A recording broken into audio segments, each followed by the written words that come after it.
يالهووي أوي أوي. قبل ما أبدأ، ما تنسوش تعملوا اشتراك في القناة وتدوسوا لايك للفيديو، وتعالوا معايا علشان تعرفوا اللي حصل لي.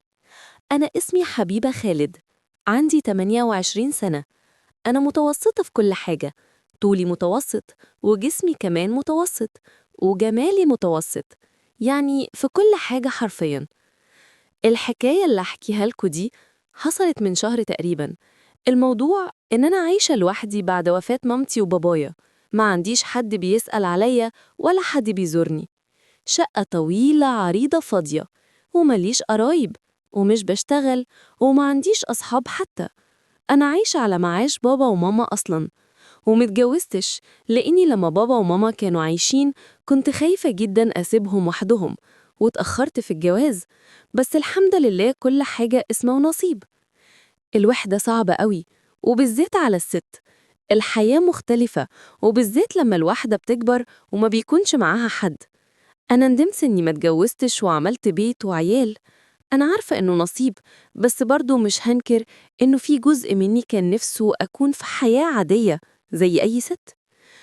أنا أحياناً بحس إني نفسي يتبصلي، أحس بعينين حد بيشوف جسمي وحاجات كتيرة قوي.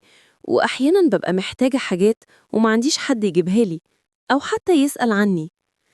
الموضوع مش سهل أبداً على فكرة. أنا حياتي كانت صعبة قوي، ومش عايزة يكون في حياتي راجل يقلب دنيتي.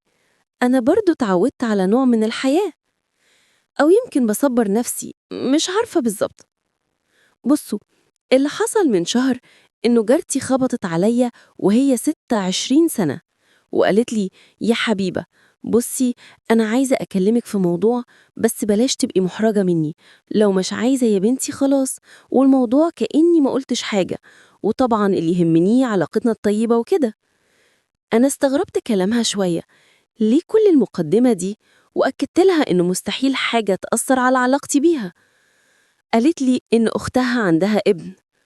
أنا فهمت من غير ما تكمل، ووشي بصراحة بان عليه جدا.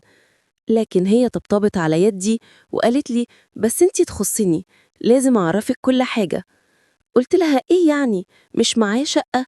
مش جاهز؟ بصت لي وحسيت بكسفة في عينيها، وقالت لي: لا، مش كده. قلت لها: متجوز؟ هزت راسها بلأ. أنا فضلت مستنيها تقول لي ماله، لحد ما خبطتني في وشي وقالت لي إنه متأخر. أنا فهمت في اللحظة دي هي قالت كل المقدمة دي ليه، وحسيت شوية بالإهانة، وصعبت عليا نفسي قوي، وفضلت أبكي وانهارت قدامها. فضلت تحضني وتعتذر لي، بس أنا قلت لها: ينفع أشوفه؟ هي استغربت جدا. قلت لها: عايزة أشوفه. وافقت فعلا، وجه مع مامته. وأول ما شافني قال ببساطة وبطريقة خطفتني: يا لهوي قوي قوي، دي أول مرة أحس نفسي بالجمال ده. معرفش، حركتني بتعبيره الصادق النقي قوي ده. أنا حسيت إني اتخطفت من تعبيره حرفياً. قعدت معاه وفضلنا نتكلم شوية. هو فعلاً عنده تأخر، بس قلبه من دهب. أنا ما كنتش عارفة آخد قرار، بس وهو ماشي بصلي وعينيه فيها حاجة ما تتقومش، وقال لي: يا لهوي قوي قوي.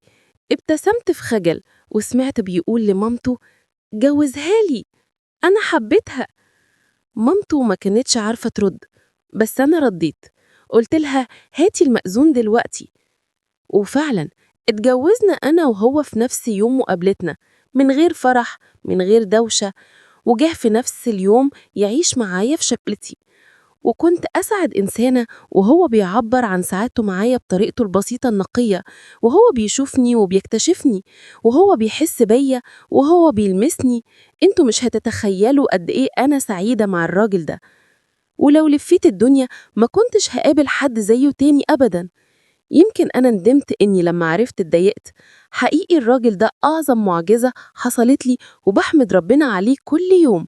وكلمته الجميلة أوي أوي، ربنا يديمها عليا نعمة في حياتي. ومع نهاية حكاية حبيبة، بلاش تنسوا تباركوا للعروسة في الكومنت. وطبعا لو عجبتكم الحلقة، ما تنسوش اللايك والاشتراك في القناة.